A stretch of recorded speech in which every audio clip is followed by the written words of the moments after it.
Hey, welcome to the Jon Gil Show, and in this episode we're going to discuss 7 tips for new home buyers in no particular order. So if you like what you hear today, hit that like button and subscribe to the channel.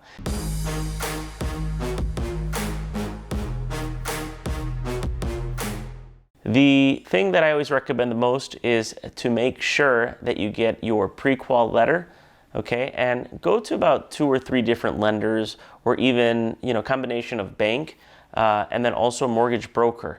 The difference is that the bank might have the more desirable interest rates sometimes, and they have the lower fees, whereas a mortgage broker may have the higher fees, but they're willing to look at, say, a variety of different banks and provide you with the best interest rate that's available to them, but they do charge a little bit more than, say, the bank. Keep that in mind, okay? And another one that I would recommend right off the bat also is just fix your credit score. All right, if you have less than desirable credit, make sure that you are fixing that. I have another video where we'll link at the bottom, and it tells you exactly how to fix your credit score. That's fundamental. What I would recommend is make sure right off the bat that it's not about necessarily paying off your credit cards. In fact, you really don't even want to close them off. The goal is to have at least a third of the balance in there, and then so you're not using more than a third of the credit line available, right? So what does that mean? That basically means that, say you have $1,000 available, that you're not using over $333, right? And if you have, say, a $600 balance on that you pay it down. Make sure that you do that actually before you go to the lender, because you want to look your best in front of the different banks, so that your credit score, the interest rate that you're obtaining can be decreased, right? That you have the best available interest rates available to you. The other thing that you're going to want to do is, once you are actually under contract, you're going to want to get different quotes from insurance brokers. The one thing that I've noticed is that they're all different, right? So make sure that you are at least getting 3 different quotes, and they can vary pretty substantially, okay, from one to the next. And I'm talking about, on one building, I was getting quoted $10,000, and they came down to $3,500 eventually. So those are the sort of differences that we're talking about. The other thing that I also recommend is make sure that if you actually if you're going to submit the offer, you definitely want to check out the crime stats, and not just the crime stats on Google, but you're going to want to drive in the neighborhood in the morning, in the afternoon, and at night, in the evening, right? Because that can change tremendously. You can find that maybe during the morning there's no one's out and there's tons of parking, but in the evening you might have to park 3 blocks away to find parking, right? If you're in a very dense neighborhood.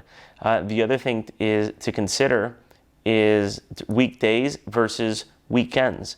There might be a totally different vibe in the weekend versus the weekday. So go out, make sure that you fully understand the neighborhood that you're buying in, and also don't get too scared about the crime stats, especially if you live in a big city like here in Chicago. There's crime all over the place. I don't see it, so don't get too scared with what you see on those crime stats, because honestly, if that was the case, I hate to say it, but Chicago doesn't look too great on those statistics. But I've never had any issues here ever. In fact, I don't think anyone I know has had any problems. So just keep that in mind. Have an open mind and expand your search criteria. Say you have your heart set on a specific neighborhood. You know what? Look and expand the search criteria, or the neighborhood, right? Like, what if you just went out an additional half a mile or even a mile out? Would that, how much of a difference would that really make? You may be able to find your dream home was lying just a few, half a mile out, say, from where your target neighborhood was. And also, don't be afraid to get your hands dirty, right? You might be able to find a better deal if you just roll up your sleeves and you put in the work. You can find a way better deal that way, right? Through sweat equity, you can also increase the value of the property, and that will help you build equity and which is basically forced appreciation onto the property. And when it's time to sell, you've made a nice profit. That's something that has actually helped me personally.